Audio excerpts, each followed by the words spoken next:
याद तुअनिया ले ले ठाड़। अरे ओहा पर कवनी हो बहिनी ओरहनवा ले ले खाड़। अरे का तू कवन हो बहिनी ओरहनवा ले ले खाड़। अरे आमा हमनी के करताड़ी छठिया हो पार आव। अरे आमा आपनी करताड़ी छठिया ही घटिया आव।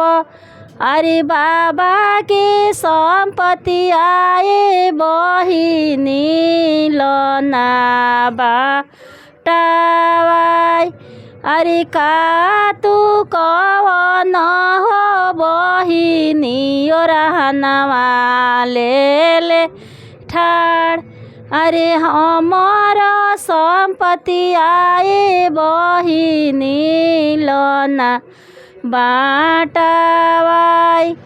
अरे बाबा की संपत्ति आए भैया तोहरे के बाड़।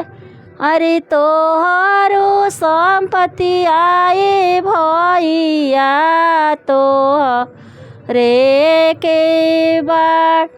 अरे चिटुकी सेंदुरवाए भैया हमारा की आस।